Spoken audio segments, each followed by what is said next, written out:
तो एपिसोड की स्टार्टिंग में हम सास्के को देखते हैं जो कि जमीन पर पड़ा हुआ था और शायद मरने ही वाला था। उधर नारुतो भी अपनी आखिरी सांसें गिन रहा होता है। तभी साकुरा के अंदर से नाइनटेल का चाकरा गायब हो जाता है। तो साकुरा नारुतो के दिल की धड़कनें चेक करने लगती हैं, लेकिन उसका दिल नहीं धड़क रहा होता है। फिर साकुरा कहती है आखिर मेरा जुत्सु काम क्यों नहीं कर रहा है। तो गारा कहता है क्योंकि नारुतो के अंदर से नाइनटेल को निकाल लिया गया है। मादरा ने नारुतो पर अटैक किया था, हमारे पास बिल्कुल भी समय नहीं है, इसीलिए हम इतनी जल्दी में जा रहे हैं। फिर साकुरा पूछती है आखिर हम जा कहाँ रहे हैं। तो गारा कहता है फोर्थ होकागे के पास, क्योंकि नारुतो को बचाने का अभी भी एक तरीका है। फिर हम वही सीन देखते हैं जब नाइनटेल गारा से कह रहा था काज़ेकागे प्लीज मेरी एक मदद करो, नारुतो को इसके फादर के पास ले जाओ, क्योंकि मिनाटो के अंदर मेरा आधा हिस्सा सील है, मेरे हिस्से को उसके अंदर से निकाल कर नारुतो के अंदर डाल दो, जिससे कि नारुतो की जिंदगी बच जाएगी। फिर साकुरा गारा से कहती है फोर्थ होकागे कितनी दूरी पर हैं। तो गारा कहता है बस कुछ किलोमीटर दूर है। तो साकुरा नारुतो का पेट काट कर अपना हाथ उसके अंदर घुसा देती है, जिसके बाद साकुरा नारुतो के दिल को पकड़कर दबाने लगती है, जिससे कि उसकी धड़कनें बंद ना हो। फिर साकुरा कहती है जब तक मैं यहाँ पर हूँ मैं तुम्हें नहीं मरने दूंगी नारुतो। उधर हम देखते हैं कारीन सास्के को बचाने के लिए भाग कर जाने लगती है। तो ओरोचिमारू और वो दोनों भी उसके पीछे जाते हैं। तभी वहाँ पर टोबी आ जाता है और वो कारीन पर अटैक करने लगता है, लेकिन कारीन उसके सभी अटैक से बच रही होती है। तभी कारीन के अंदर से कुछ चेंज निकलने लगती हैं और वो टोबी के वुडन गोलम को तोड़ देती हैं। वहीं ओरोचिमारू कह रहा था ये तो कुशीना उजुमा की जैसी पावर है, तो फाइनली इतने सालों बाद उसने इसे सीख ही लिया। उधर हम देखते हैं ओबिटो एक लकड़ी का टुकड़ा लेकर कारीन के पेट में घुसा देता है। तभी वहाँ पर सुइगेत्सु आ जाता है और वो टोबी की खोपड़ी उड़ा देता है। फिर वहाँ पर ओरोचिमारू आकर टोबी के गले पर एक प्यार की पप्पी दे देता है। ओरोचिमारू का चुम्मा इतना जोरदार था कि टोबी अपनी जगह से हिल भी नहीं पा रहा था। फिर वो तीनों कारीन को लेकर वहाँ से भाग जाते हैं। फिर कुछ देर बाद टोबी को होश आता है और वो कहता है चलो कोई बात नहीं, लेकिन तुम वहाँ पर पहुँचकर भी उसे बचा नहीं पाओगे, अब बहुत देर हो चुकी है। फिर टोबी दूसरे लोगों पर अटैक करने के लिए तैयार हो जाता है। उधर थर्ड होकागे सोच रहे थे आखिर ये बंदा है कौन। उधर मादरा टेंटेल को एब्जॉर्ब कर लेता है और वो बन जाता है टेंटेल का चिंचूरी की, जिसके बाद मादरा के चारों तरफ भी काली बॉल घूमने लग जाती हैं। वहीं साकुरा ऐसे हालातों में भी चुम्मा चाटी कर रही होती है, मतलब नारुतो को सीपीआर देकर उसे बचाने की कोशिश कर रही होती है। वहीं हम गाय सेंसे को देखते हैं जो कि खड़े भी नहीं हो पा रहे थे, लेकिन वो लड़ने के लिए एकदम तैयार थे। तभी वो नारुतो और साकुरा को देखते हैं और वो भी ककाशी और मिनाटो की तरफ ही जाने लगते हैं। उधर ओबिटो ककाशी से कह रहा था जल्दी करो और मेरी बाईं आंख को डिस्ट्रॉय कर दो। तो मिनाटो कहता है लेकिन हम जेत्सु को ओबिटो से अलग कैसे करेंगे। वहीं हम मादरा को देखते हैं जिसे अपने पेट में कुछ भारी भारी सा लग रहा होता है। तो वो उस चीज को थूक देता है और उसके अंदर होते हैं निंजा टूल्स जो कि नीचे गिर जाते हैं। फिर हम गाय सेंसे को देखते हैं जो कहते हैं मुझे लग रहा है कुछ तो हमारी तरफ आ रहा है। तभी अचानक से उनके ऊपर वो निंजा टूल आकर गिर जाते हैं। उधर ककाशी और मिनाटो जेत्सु पर अटैक करने वाले थे। तभी नाइनटेल मिनाटो से कहता है जरा अपना चाकरा सेंचुरी मोड में स्विच करना। और जैसे ही मिनाटो ऐसा करता है उसे पता चल जाता है नारुतो के अंदर से नाइनटेल का आधा हिस्सा निकाल लिया गया है। तभी वहाँ पर गारा आ जाता है और वो मिनाटो को सब कुछ समझा देता है। तो मिनाटो नाइनटेल को नारुतो के अंदर डालने लगता है और गारा ककाशी की मदद करने लगता है। मिनाटो नाइनटेल को नारुतो के अंदर डाल ही रहा होता है, लेकिन तभी ब्लैक जेत्सु जमीन के अंदर से निकलकर वहाँ पर आ जाता है और वो नाइनटेल के चाकर को अपने अंदर चूस लेता है और ओबिटो के शरीर में वापस चला जाता है। तभी हम देखते हैं वहाँ पर मादरा भी आ चुका होता है और वो कहता है ब्लैक जेत्सु तुम कुछ ज्यादा ही समय लगा रहे थे, तो मैंने सोचा मैं ही तुम्हारे पास आ जाता हूँ। तो जेत्सु कहता है मुझे माफ करना, लेकिन इसकी वजह से मैं नाइनटेल के आधे चाकरा को इन लोगों से चुरा पाया। तो मादरा कहता है तुमने बहुत बढ़िया काम किया, अब ओबिटो की आंख और नाइनटेल के चाकरा को मेरे पास लेकर आओ। फिर जेत्सु ओबिटो के अंदर से निकलकर बाहर जाने लगता है और वो कहता है क्योंकि अब लॉर्ड मादरा यहीं पर हैं, तो तुम लोग मेरा कुछ नहीं बिगाड़ सकते हो। लेकिन ओबिटो जेत्सु को खुद से अलग ही नहीं होने दे रहा था। फिर ओबिटो कहता है मादरा मैं तुमसे कुछ पूछना चाहता हूँ, आखिर मैं तुम्हारे लिए कौन हूँ। तो मादरा कहता है ये कैसा बेवकूफी भरा सवाल है, तुम हो मेरे लिए मादरा उचीहा, जो भी इस दुनिया को नकार कर इन्फिनिट सुकुयोमी को पाने की इच्छा रखता है वही है मादरा उचीहा। फिर मादरा ओबिटो को अपनी तरफ बुलाने लगता है और ओबिटो वहाँ पर जाने लगता है। तो गारा उन दोनों के बीच में एक दीवार बना देता है। तभी मिनाटो माद्रा पर राशिंगान से अटैक कर देता है, लेकिन माद्रा उसका हाथ काट कर दूर फेंक देता है। मिनाटो से टकराकर ककाशी और गारा भी नीचे गिर जाते हैं। फिर ओबिटो माद्रा से हाथ मिलाने के लिए आगे जाने लगता है, लेकिन जैसे ही ओबिटो माद्रा के पास पहुंचता है, ओबिटो माद्रा के पेट में अपना हाथ घुसा देता है। फिर माद्रा कहता है, ये तुमने क्या किया बेवकूफ। तो ओबिटो कहता है, जो लोग दूसरों को रास्ता दिखाते हैं वो कभी उन्हें पीछे नहीं छोड़ते। तो माद्रा कहता है, रुक जा बेटे, अभी तेरी कब्र खोदता हूँ। लेकिन तभी ओबिटो अपना हथियार निकाल लेता है और वो कहता है, मैं वही हूँ जो होकागे बनना चाहता था, मैं हूँ ओबिटो उचिहा। वहीं ककाशी कह रहे थे, ओबिटो तुमने आखिरकार खुद को ढूंढ ही लिया। तभी ओबिटो माद्रा का चाकरा चूसने लगता है, तो माद्रा उसकी आंख निकालने के लिए अपना हाथ आगे बढ़ाता है, लेकिन माद्रा का हाथ ओबिटो के आर पार हो जाता है। फिर माद्रा कहता है, मैं तो तुम्हारे आर पार निकल गया, ये तो तुम्हारी असली आंख की ताकत है। फिर माद्रा थोड़ा पीछे हटता है और हम देखते हैं वो दोनों एक अलग ही जगह पर पहुंच गए थे। फिर माद्रा कहता है, तुम मेरे अंदर से टेल बीस्ट का चाकरा निकाल कर मुझे कमजोर करना चाहते हो, क्या तुम्हें सच में लगता है तुम मुझे हरा पाओगे। तभी ओबिटो माद्रा के अंदर से 1 टेल और 8 टेल का चाकरा को निकालने लग जाता है। तो माद्रा कहता है, तुम तो इतने कमजोर हो के मेरे अंदर से 1 टेल और 8 टेल के एक छोटे से टुकड़े को भी नहीं निकाल पा रहे हो। लेकिन हम देखते हैं ओबिटो उसके अंदर से उन दोनों को निकाल देता है। फिर वो कहता है, ककाशी तुम जल्दी से नारुतो को अपने टाइम स्पेस में लेकर जाओ। तो ककाशी सोचने लगते हैं, लगता है ओबिटो नारुतो को 9 टेल का चाकरा वहीं पर देगा। जिसके बाद ककाशी नारुतो को अपनी कामुई से वहाँ पर लेकर पहुँच जाते हैं। वहीं ओबिटो भी अपनी कामुई का इस्तेमाल कर रहा होता है, लेकिन तभी माद्रा उस पर अटैक कर देता है और ओबिटो नीचे गिर जाता है। फिर ओबिटो कहता है, अगर मैं लापरवाही से टेलीपोर्ट होने की कोशिश करूंगा तो वो मुझे मार देगा, मेरा टेलीपोर्टेशन जुत्सु बहुत धीमा है। फिर हम देखते हैं नारुतो और साकुरा वहाँ पर पहुँच चुके होते हैं। तभी ककाशी वापस आते हैं और वो कहते हैं, मैं नारुतो और साकुरा को वहाँ पर छोड़ आया हूँ, अब मुझे सिर्फ तुम्हें भेजना है ताकि तुम नारुतो को बचा सको। तो ओबिटो हंसने लग जाता है और वो कहता है, तुम अभी भी मुझे नीचा दिखा रहे हो और खुद को मुझसे ताकतवर समझते हो, बिल्कुल पहले की तरह। तभी हम एक फ्लैशबैक देखते हैं जहाँ पर एक कंपटीशन चल रहा होता है और सभी बच्चे अपना अपना जुत्सु दिखा रहे होते हैं। फिर ओबिटो वहाँ पर अपना जुत्सु दिखाने के लिए आता है और वो फायर स्टाइल जुत्सु दिखाता है, जिसके बाद सभी जजेस उसे नंबर देते हैं और वो दूसरे सभी बच्चों से आगे निकल जाता है। लेकिन तभी वहाँ पर ककाशी आते हैं और वो अपना अर्थ स्टाइल जुत्सु दिखाकर सभी लोगों को हिला देते हैं और सभी जज उन्हें 10-10 नंबर देते हैं, जिसकी वजह से वो जीत जाते हैं। फिर हम देखते हैं सभी बच्चे क्लास में पढ़ रहे होते हैं, लेकिन ककाशी उस दिन नहीं आए थे। तो ओबिटो कहता है, ककाशी कुछ दिनों से क्लासेस में नहीं आ रहा है, वो तो ऐसा कभी नहीं करता। फिर रीन कहती है, मैंने सुना है उसके फादर के साथ कुछ बहुत बुरा हुआ है, वो शायद बहुत मुश्किल दिनों से गुजर रहा है। फिर प्रेजेंट में ओबिटो कहता है, जो कुछ भी हुआ उसके बाद तुमने एकेडमी छोड़ दी, अगर मुझे तुम्हारे दिल के खालीपन के बारे में पता होता तो शायद हमारी मंजिलें अलग होती। मुझे नहीं पता था तुम्हारे फादर की मौत ने तुम्हें कितना बदल दिया था। ओबिटो कहीं पर जा रहा होता है, तभी वो देखता है 2 निंजा ककाशी के बारे में बातें कर रहे थे। तो ओबिटो उनसे कहता है, क्या आप दोनों ककाशी हाटाके के बारे में बातें कर रहे हो। फिर वो निंजा कहता है, आखिर तुम कौन हो बच्चे, क्या तुम उसके दोस्त हो। तो ओबिटो कहता है, हम दोनों एकेडमी में एक साथ पढ़ते थे, हम दोनों दोस्त तो नहीं है। फिर वो निंजा कहता है, उसका बर्ताव तो बहुत ही खराब था, कोई भी उसके साथ मिशन पर नहीं जाना चाहेगा। तो ओबिटो सोचने लगता है, अच्छा तो ककाशी अब मिशन पर भी जाने लगा। फिर ओबिटो कहता है, क्या वहाँ पर कुछ बहुत बुरा हुआ था। तो वो निंजा कहता है, उसको तो सिर्फ मिशन की ही पड़ी रहती है, चाहे किसी को चोट लगे या फिर कोई दुश्मन के इलाके में पीछे रह जाए, अगर तुम कभी उसके साथ टीम अप करो तो जरा संभल कर रहना। फिर ओबिटो को ककाशी की वही बात याद आती है जब ककाशी ने उससे कहा था, मैं अपने दोस्तों को सबसे पहले बचाऊंगा, चाहे कुछ भी हो जाए, यही है मेरा निंजा वे। तो ओबिटो सोचने लगता है, ककाशी ऐसा कैसे कर सकता है। फिर ओबिटो रीन से मिलता है और वो उससे पूछता है, क्या तुमने ककाशी को कहीं पर देखा है। तो रीन कहती है, शायद वो किसी मिशन पर गया होगा। फिर ओबिटो कहता है, मैंने 2 निंजा को उसके बारे में बातें करते हुए सुना था और वो दोनों उसके बारे में बहुत उल्टा सीधा बोल रहे थे, और जब मैं ककाशी से आखिरी बार मिला था तो वो मुझे कुछ बदला बदला सा लग रहा था। फिर रीन कहती है, कहीं ये उसके फादर की वजह से तो नहीं हो रहा। तो ओबिटो कहता है, क्या तुम्हें कुछ पता है रीन। लेकिन रीन मना कर देती है, जिसके बाद वो दोनों अपने अपने घर जाने लगते हैं। तभी ओबिटो को रास्ते में ककाशी मिल जाते हैं। तो ओबिटो उनसे कहता है, हे ककाशी, क्या तुम ठीक तो हो? मैंने सुना है आजकल तुम बहुत से मिशंस पर जा रहे हो। फिर ककाशी कहते हैं, तुम्हें मेरी फिक्र करने की कोई जरूरत नहीं है, और वो वहाँ से चले जाते हैं। फिर हम देखते हैं थर्ड होकागे मिनाटो को बुलाते हैं और ककाशी को उनकी टीम में डाल देते हैं। जिसके बाद मिनाटो उनकी वही घंटी वाली ट्रेनिंग करवाता है उनका टीम वर्क देखने के लिए। कुछ देर बाद हम देखते हैं ककाशी एक घंटी मिनाटो से छीन लेते हैं। फिर मिनाटो कहता है, बहुत बढ़िया, तुम तीनों पास हो चुके हो और कल हम अपने पहले मिशन पर जाएंगे। फिर ओबिटो कहता है, ठीक है, अब मुझे अपनी असली ताकत दिखाने का मौका मिलेगा। तो मिनाटो कहता है, वैसे हमारा पहला मिशन विलेज के अंदर ही है, हमें बस खोई हुई चीजों को ढूंढना है। ये सुनकर ओबिटो उदास हो जाता है। तो मिनाटो कहता है, एक मिशन तो मिशन होता है, और वैसे भी अगर तुम इस मिशन को पूरा करोगे तो मैं तुम्हें दूसरे मिशन पर भी लेकर जाऊंगा। तभी ओबिटो ककाशी से शर्त लगाता है, चलो देखते हैं कौन ज्यादा मिशन पूरे करता है। जिसके बाद वो तीनों अपने पहले मिशन पर लग जाते हैं, जिसमें उन्हें खोई हुई बिल्ली को ढूंढना होता है। ककाशी और रीन उस बिल्ली को सभी जगह पर ढूंढ रहे होते हैं, लेकिन वो बिल्ली उन्हें कहीं पर भी नहीं मिलती है। तभी हम ओबिटो को देखते हैं जो कि बूढ़े लोगों की मदद लेकर दोनों मिशन को पूरा कर देता है। फिर ओबिटो कहता है, जिन लोगों की मैंने पहले मदद की थी, आज उन्होंने मेरी मदद की और मैंने दोनों मिशन को पूरा कर दिया। फिर रीन कहती है, तुम तो बूढ़े लोगों में बहुत फेमस हो, इसका मतलब तुम जब भी लेट होते थे तुम सच बोल रहे होते थे। फिर थर्ड होकागे उनके टीम वर्क को देखकर उन्हें एक सी रैंक के असली मिशन पर भेजते हैं। जिसके बाद वो चारों मिशन पर जाते हैं। फिर मिनाटो उन्हें बताता है, इस मिशन में हमें दूसरे विलेज के निंजा के साथ जाना है, क्योंकि उसके पास एक सीक्रेट स्क्रोल है और हमें उसकी रक्षा करनी है। फिर हम देखते हैं वो सभी जा रहे होते हैं। तभी मिनाटो को कुछ महसूस होता है और वो कहता है,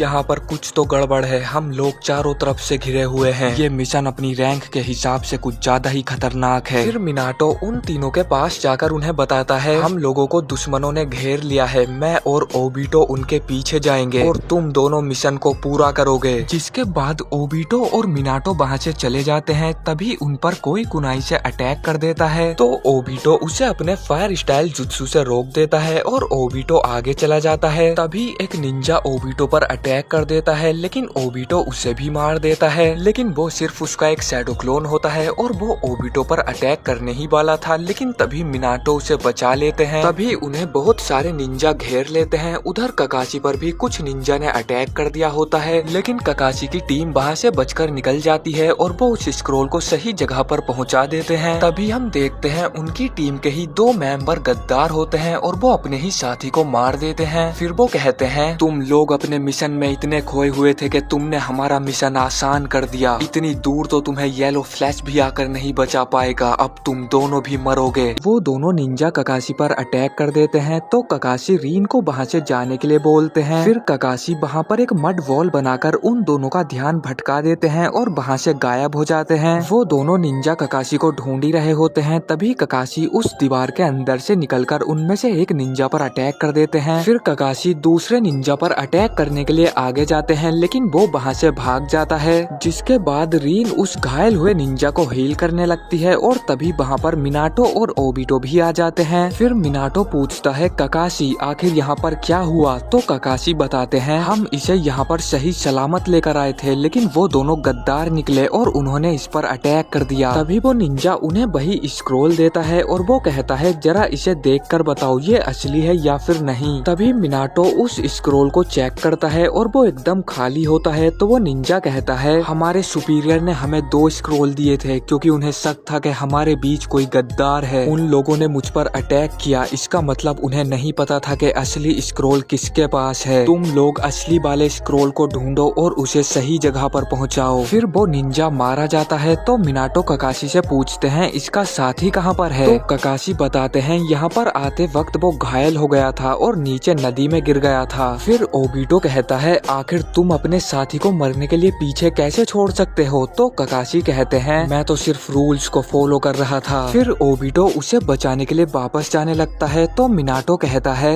ओबिटो हमारा मिशन खत्म हो चुका है, चलो विलेज वापस चलते हैं। लेकिन ओबिटो किसी की बात नहीं सुनता और उसे बचाने के लिए वापस जाने लगता है। तो मिनाटो भी उसके साथ जाते हैं। जिसके बाद रीन और ककाशी भी उनके पीछे आते हैं और वो सभी उसे ढूंढने के लिए अलग अलग जाते हैं। वहीं हम उस निंजा को देखते हैं जो कि बहुत घायल हो चुका था। तभी दूसरे निंजा उसे ढूंढ लेते हैं और वो उस पर अटैक कर देते हैं, लेकिन तभी वहाँ पर ओबिटो आकर उसे बचा लेता है। फिर वहाँ पर ककाशी भी आ जाते हैं, तो वो सभी निंजा भागने लगते हैं, लेकिन ककाशी उनके पीछे जाते हैं उस स्क्रोल को वापस लेने के लिए। फिर ओबिटो मिनाटो को सिग्नल भेजकर बुला लेता है और वो उन्हें बताता है ककाशी दुश्मन के पीछे गया है स्क्रोल को वापस लेने के लिए। उधर ककाशी सभी से अकेले ही लड़ रहे होते हैं, लेकिन वो सभी एक साथ ककाशी पर अटैक करते हैं। तभी वहाँ पर मिनाटो आकर उन सबको बिजली का झटका दे देता है और उस स्क्रोल को उनसे छीन लेता है। इसी के साथ उनका मिशन पूरा हो जाता है और वो सभी विलेज वापस लौट जाते हैं। फिर प्रेजेंट में ओबिटो कहता है इस बार मैं संभालूंगा और तुम मेरे पीछे रहोगे। फिर ककाशी कहते हैं हम दोनों को एक साथ काम किए हुए बहुत समय हो गया, तो कुछ गड़बड़ मत करना ओबिटो। वही माद्रा कह रहा था ओबिटो मैं तुमसे वो सब वापस ले लूंगा जो मैंने तुम्हें दिया था, खास करके मेरी लेफ्ट आंख। फिर ओबिटो कहता है माद्रा क्या तुम्हें डर लग रहा है? तुमने एक बार कहा था जब हम दोनों एक साथ आएंगे तो शारिंगान की असली ताकत सामने आएगी। वही माद्रा सोच रहा होता है अगर इन्हें नारुतो को वापस लाना है तो इनके पास रिनेगान और नाइन टेल का चाकरा होना चाहिए और ओबिटो के पास वो दोनों हैं। अगर मैं उन्हें टेलीपोर्ट ना होने दूं तो मैं उन्हें ऐसा करने से रोक सकता हूं। और मैंने पहले ही पता लगा लिया है मेरे अटैक करने की स्पीड उनके कामुई की स्पीड से ज्यादा तेज है। मुझे ऐसा लगता है उनमें से एक मेरा ध्यान भटकाएगा और दूसरा कामुई का इस्तेमाल करेगा। अगर वो ऐसा करते हैं तो मुझे उन दोनों पर ही अटैक करना होगा। और तभी माद्रा उन पर अटैक कर देता है। फिर हम देखते हैं ओबिटो और ककाशी एक साथ कामुई का इस्तेमाल करते हैं और अपने कामुई की स्पीड को बढ़ा देते हैं, जिसकी वजह से ओबिटो सही समय पर टेलीपोर्ट हो जाता है। फिर ओबिटो वहाँ पर पहुंचकर कहता है अपनी जगह से हिलना मत, मैं यहाँ पर तुम्हारी मदद के लिए आया हूँ। तो साकुरा कहती है आखिर मैं तुम पर भरोसा कैसे कर सकती हूँ? लेकिन ओबिटो आगे बढ़ता है और नारुतो में नाइन टेल के चाकरा को डाल देता है। उधर हम देखते हैं माद्रा के अटैक से ककाशी को गाय ने बचा लिया होता है। फिर माद्रा कहता है मैंने तुम्हें पहले कहीं तो देखा है। तो गाय सेंसे कहते हैं तू कौन है बे? ओरोचिमारू और उसकी टीम सास्के को बचाने के लिए भागकर जा रहे होते हैं। तभी वो वहाँ पर पहुंचकर देखते हैं सास्के के पास काबूटो बैठा हुआ था। तो कारीन कहती है मुझे नहीं पता तुम कौन हो, लेकिन तुम सास्के के साथ आखिर कर क्या रहे हो? फिर सुइगेत्सु कहता है कहीं तुम सास्के को एब्सॉर्ब करने की कोशिश तो नहीं कर रहे हो? और ऐसा करने के बाद तुम क्या बन जाओगे, काबुके या फिर सासुटो? फिर काबूटो कहता है मेरे पास ऐसा करने की कोई वजह नहीं है। तभी कारीन को महसूस होता है सास्के का चाकरा वापस आ रहा था। तो कारीन कहती है क्या तुम सास्के की मदद कर रहे हो? फिर काबूटो कहता है तुमने बिल्कुल सही कहा, अपने निंजुत्सु और हाशिरामा के सेल्स की वजह से मैं सास्के को मरने से बचा पाया। फिर ओरोचिमारू कहता है काबूटो अगर तुम यहाँ पर हो तो इसका मतलब तुम इटाची के कभी न खत्म होने वाले लूप से बच गए। तो काबूटो कहता है मैं भूल चुका था मैं कौन हूँ, लेकिन अब मैंने खुद को पहचान लिया है और मैं अब बदल चुका हूँ। फिर ओरोचिमारू कहता है ये तो इजेनामी की ताकत है, तुम उसे तब तक नहीं बदल सकते जब तक तुम खुद को ना बदल लो।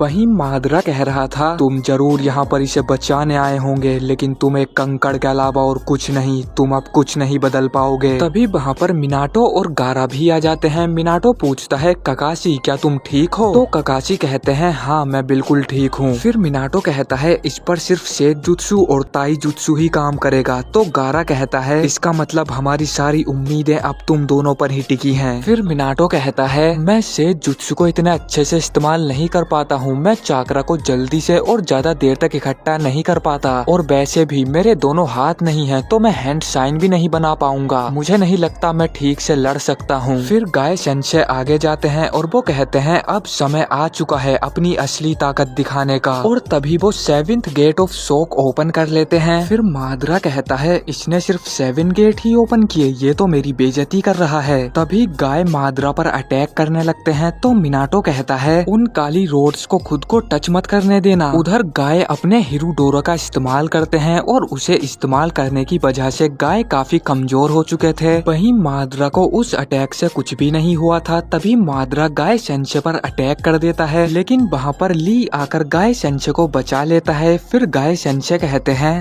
टेन कहाँ पर है? तो ली बताता है टेन ने मुझे आगे जाने के लिए बोला क्योंकि उसे कुछ चेक करना था। फिर ककाशी कहते हैं अब हम क्या करेंगे जब तुम्हारा ताइजुत्सु भी उसका कुछ नहीं बिगाड़ पाया, वो काफी ज्यादा ताकतवर है। फिर गाय सेंसे कहते हैं मेरे ताइजुत्सु को हल्के में मत लो, शायद अब हिडन लीफ के ब्लू बीस्ट का समय आ चुका है। फिर ककाशी कहते हैं कहीं तुम फाइनल गेट ऑफ डेथ तो ओपन नहीं करने वाले हो? फिर मिनाटो कहता है है, गाय यहाँ पर कोई भी ये नहीं चाहता कि तुम ऐसा करो। तो गाय सेंसे कहते हैं लेकिन मैं यही चाहता हूँ। तभी हम एक फ्लैशबैक देखते हैं जब गाय सेंसे छोटे होते हैं और वो एकेडमी एग्जाम में फेल हो गए थे। फिर गाय रोने लग जाते हैं तो उनके फादर कहते हैं तुम बस देखते रहो गाय, तुमने यहाँ पर आने के लिए बहुत मेहनत की है, ऐसा हो ही नहीं सकता कि तुम्हारी मेहनत का तुम्हें इनाम ना मिले। मैं शर्त लगाता हूँ तुम्हारा नाम यहाँ पर एक दिन जरूर होगा। फिर गाय ग्राउंड के चक्कर लगाने लगते हैं और वो कहते हैं अगर मैंने 500 लैप्स पूरे कर लिए तो मैं एकेडमी के लिए क्वालिफाई हो जाऊंगा। सभी बच्चे गाय का मजाक उड़ा रहे होते हैं और वो थककर जमीन पर गिर जाते हैं। तभी वहाँ पर उनके फादर आ जाते हैं और वो गाय को एक पंच करते हैं। फिर वो कहते हैं ये तुम क्या कर रहे हो गाय, अगर मैं 500 चक्कर लगा लूंगा तो मैं पास हो जाऊंगा। ये कोई सेल्फ रूल नहीं, ये एक इच्छा है। तुम खुद को सेल्फ रूल इसलिए देते हो ताकि तुम आगे बढ़ सको, लेकिन ध्यान रहे सेल्फ रूल सिर्फ खुद पर ही अप्लाई होता है। भले ही तुम फेल हो जाओ लेकिन जो तुमने मेहनत की सिर्फ वही मायने रखती है और इसके लिए मैं तुम्हें गले से लगाना चाहता हूँ। फिर वो दोनों गले मिलकर रोने लग जाते हैं। तभी वहाँ से 2 निंजा जा रहे होते हैं और वो गाय के फादर का मजाक उड़ाने लग जाते हैं। तो गाय उनके पीछे जाते हैं और वो उनसे कहते हैं अगर तुमने अगली बार मेरे फादर का मजाक उड़ाया तो मैं तुम्हें 5 बार पंच करूंगा और यही है मेरा सेल्फ रूल। लेकिन गाय उनका कुछ भी नहीं बिगाड़ पा रहे थे। फिर वो निंजा कहता है तुम्हारा फादर ना तो निंजुत्सु जानता है और ना ही गेंजुत्सु, वो तो ताइजुत्सु भी ठीक से नहीं कर पाता। तुम्हारा फादर एक जोकर है। फिर वो दोनों निंजा गाय को मारने लग जाते हैं लेकिन तभी वहाँ पर ककाशी आकर उन दोनों को पेल देते हैं। फिर ककाशी कहते हैं मुझे यकीन नहीं हो रहा उन्होंने तुम्हारे फादर के बारे में क्या क्या बोला और तुम उन्हें एक पंच भी नहीं कर पाए। ये कहकर ककाशी वहाँ से चले जाते हैं। हम देखते हैं गाय एक हॉस्पिटल में होते हैं। फिर उनके फादर कहते हैं गाय तुमने आखिर ऐसा क्यों किया। तो गाय कहते हैं आप हमेशा इतने पॉजिटिव कैसे रहते हो, आप उनसे कभी नहीं जीत सकते जो आपसे ज्यादा ताकतवर हैं। फिर उनके फादर कहते हैं जीतना वो नहीं होता कि तुम अपने से ताकतवर को हरा दो, जीतना तो वो होता है जब तुम अपनी सबसे प्यारी चीज को बचाते हो। फिर गाय कहते हैं मैं तो सिर्फ उस यूथ को बचाना चाहता था जिसके बारे में आप हमेशा बात करते हो। जिसके बाद वो दोनों रोने लग जाते हैं। वहीं थर्ड होकागे गाय की मेहनत को देखकर उन्हें एकेडमी अल्टरनेट के तौर पर सिलेक्ट कर लेते हैं। फिर सभी बच्चे क्लास में शैडो क्लोन जुत्सु की प्रैक्टिस कर रहे होते हैं और ककाशी अपने बहुत सारे शैडो क्लोन बना लेते हैं लेकिन गाय अपना एक क्लोन भी नहीं बना पा रहे थे। फिर सभी बच्चे उन पर हंसने लगते हैं लेकिन वो फिर भी हार नहीं मानते हैं और अपने ताइजुत्सु को और भी बेहतर बनाने लगते हैं। फिर एक दिन गाय ट्रेनिंग कर रहे होते हैं तभी वहाँ से ककाशी निकल कर जाते हैं। तो उनके फादर कहते हैं गाय मुझे पता है वो तुम्हारा राइवल है तो फिर तुम उसे चैलेंज क्यों नहीं करते हो। फिर गाय कहते हैं वो लड़का एक जीनियस है, अगर मैं उससे लड़ूंगा तो मैं हार जाऊंगा। फिर उनके फादर कहते हैं क्या हुआ अगर तुम हार गए तो चलो उसे ढूंढ कर चैलेंज करते हैं। फिर गाय कहते हैं मैंने इसके लिए एक सेल्फ रूल बनाया है, अगर मैं स्कूल के 500 चक्कर नहीं लगा पाया तो मैं ककाशी को चैलेंज करूंगा। फिर गाय स्कूल के चक्कर लगाने लगते हैं और वो बड़े ही आराम से 500 चक्कर लगा लेते हैं। जिसके बाद वो अपने हाथों पर चलने लगते हैं और कहते हैं अगर मैं इस तरह 500 चक्कर पूरे नहीं कर पाया तो मैं ककाशी को चैलेंज करूंगा। लेकिन गाय उस चैलेंज को भी पूरा कर लेते हैं। फिर एक दिन गाय रनिंग कर रहे होते हैं तभी वो ककाशी को देखते हैं जो कि एक हाथ से पहाड़ पर चढ़ने की प्रैक्टिस कर रहे थे। तो गाय सोचने लगते हैं अगर वो जीनियस भी मेरे जितनी ही प्रैक्टिस कर रहा है तो मैं उसे कैसे हरा पाऊंगा। लेकिन गाय और भी ज्यादा मेहनत करते हैं और एक दिन वो स्कूल के 5000 चक्कर लगा देते हैं। जिसके बाद वो जाकर ककाशी को चैलेंज करते हैं। फिर वो दोनों हर बार अलग अलग तरह से फाइट करते हैं। फिर कुछ दिनों बाद गाय एकेडमी से ग्रेजुएट हो जाते हैं और वो मिशन पर भी जाने लगते हैं। वहीं उनके फादर विलेज में रहकर साइड मिशन करते हैं। फिर गाय के फादर गाय से कहते हैं लॉर्ड होकागे ने खुद मेरी प्रशंसा की, उन्होंने मुझे मास्टर ऑफ फाइंडिंग कैट्स कहकर बुलाया। ये सुनकर गाय थोड़े उदास हो जाते हैं। फिर वो कहते हैं लेकिन डैड क्या यही आपकी जवानी का अंत है। फिर एक रात हम देखते हैं गाय सो रहे होते हैं तभी उनके फादर कहीं पर चले जाते हैं लेकिन गाय उन्हें जाते हुए देख लेते हैं। फिर अगले दिन हम देखते हैं गाय के फादर किसी निंजा से माफी मांग रहे होते हैं और वो कहते हैं प्लीज मुझे माफ कर दो, मैं आगे से ऐसी गलती नहीं करूंगा, मुझे मत निकालो। फिर गाय के फादर कहते हैं मेरे बेटे तुम एक बहुत अच्छे स्नोबी बन चुके हो, अब मेरे पास तुम्हें देने के लिए सिर्फ एक ही चीज बची है। फिर उनके फादर उन्हें जंगलों में लेकर जाते हैं और वो उन्हें 8 इनर गेट्स ओपन करके दिखाते हैं। फिर वो कहते हैं ये एक फोरबिडन जुत्सु है, मैं रोज इसकी प्रैक्टिस करने आता हूँ और मैंने इसे 20 सालों में सीखा है, मेरे पास तुम्हें देने के लिए सिर्फ यही है और मुझे पता कहता है ये तुम्हारा एक स्पेशल जुत्सु होगा। फिर हम प्रेजेंट में देखते हैं गाय माद्रा की तरफ भागकर जा रहे होते हैं तो माद्रा कहता है उसका चाकरा तो डेथ गेट के चाकरा पॉइंट की तरफ बढ़ता जा रहा है। तभी हम एक और फ्लैशबैक देखते हैं जब गाय की टीम को 7 निंजा स्वॉर्ड्समैन ने चारों तरफ से घेर लिया होता है, लेकिन तभी वहाँ पर गाय के फादर आ जाते हैं। तो गाय कहते हैं फादर आप तो एक गैनिन हो, आप यहाँ पर क्या कर रहे हो? तो उनके फादर कहते हैं उससे कोई फर्क नहीं पड़ता, तुम बस यहाँ से निकलो। फिर गाय कहते हैं लेकिन फादर वो सबके सब जोनिन हैं, आप उनके सामने नहीं टिक पाओगे। तो उनके फादर कहते हैं कोई बात नहीं, मैं 8 गेट ऑफ डेथ ओपन करूंगा। फिर हम प्रेजेंट में देखते हैं गाय सेंसे भी 8 गेट ओपन कर लेते हैं। तो माद्रा कहता है तुम्हारा कलर तो बिल्कुल मरी हुई पत्तियों जैसा है जो कि अपने पेड़ से गिर चुकी हैं। तो गाय सेंसे कहते हैं वो पत्तियां बिना किसी मतलब के नहीं गिरती हैं, वो इसलिए गिरती हैं ताकि नई पत्तियां उग सकें। गाय सेंसे माद्रा पर अपने सैकिजो से अटैक करते हैं। पहले स्टेप में वो माद्रा को एक पंच करते हैं और माद्रा एक ही पंच में जमीन में घुस जाता है। फिर गाय अपना दूसरा स्टेप करने वाले होते हैं, लेकिन तभी उनके हाथ की हड्डी चटक जाती है और वो बीच में ही रुक जाते हैं। तो ली कहता है वो रुक क्यों गए? सैकिजो एक ऐसा अटैक है जिसे लगातार करना होता है। वहीं हम गाय सेंसे को देखते हैं जिन्हें बहुत ज्यादा दर्द हो रहा था। फिर ली कहता है 5th गेट ओपन करने में ही इतना दर्द होता है तो गेट ऑफ डेथ ओपन करने में उन्हें कितना दर्द हो रहा होगा मैं सोच भी नहीं सकता। वहीं माद्रा की हालत खराब हो चुकी थी और वो कहता है अगर मुझे 1-2 अटैक और लगे तो मेरे लिए बहुत बुरा हो सकता है और मुझे उसके पंचेस से भी बचना होगा जो उन अटैक्स को बना रहे हैं। फिर माद्रा बाहर निकल कर आता है और वो कहता है 8 इनर गेट फॉर्मेशन के साथ फाइट करने का मौका किस्मत वालों को ही मिलता है, ठीक है मैं तुम्हारे साथ खेलने के लिए तैयार हूँ। फिर गारा पूछता है आखिर माइट गाय कर क्या रहा है? तो काकाशी बताते हैं यह